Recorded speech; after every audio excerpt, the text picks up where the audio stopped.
Ito nga mo na mag-download sa movie. Oh. Type po dito sa thepiratebay.org. Yun siya. Tapos, pag sulod mo, enter mo na siya. Dagtuto. Mo yun siya. Masulod ka na daan mo na masulod. Amo na ng sulod ya. Amo na lang sulod yan dada. Type mo na be, amo na be pitawad mong born ni kasi. Amo na magwa na daw. Dre mo na di type po. Dre mo na type born ni kasi. Gisinan. Magwa ya mo na di. Pitawad mo niya Ang ang Blu-ray, kung ano bang high resolution, na rin mga high resolution, high res, video, movies. Tama na, pagkitaon mo na example, ini siya, pagkitaon mo mga dagko, mga files.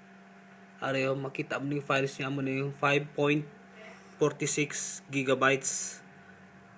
Or pag iba yung mga files, mga movies, mga nag-adlagan na nasa more than 800 up na siya. 400 up. 800 up. Basta dagko na siya. Amo tag iban nga tag 5.46 gigabytes. So iban 1.9 gigabytes. Basta 800 MB up. Okay na siya. May na siya nga kopya sang movie. So ang imuon mo ini siya. At may ari ni siya nga magnet icons ari sa ini icons na yung magnet. I-click mo ni siya. Example mo ni siya i-click mo. Automatic na ni sa sulod sa torrent. Nan amo na sa sulod yaw. Amo na masulod yaw Born Legacy, masulod na ni sa Born Legacy. Ari sa nan. Madlaga na sa downloading metadata.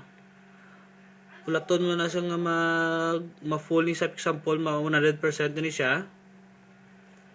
I-right click mo lang ning amo na i-right click mo lang siya. Open containing folders.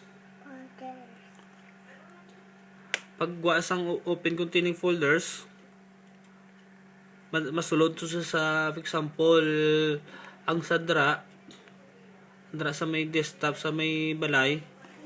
Ang iyan na lang masulod dra na sa my files. Okay. Tapos i-right click, pitaw mo na to example amo to siya. Ang gwa niya diri ka na lang masulod sa amo ni sa nga movie be.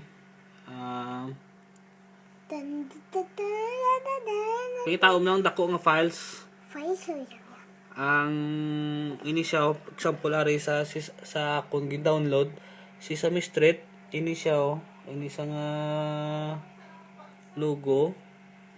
Ang files niya ari ang files niya is 715,058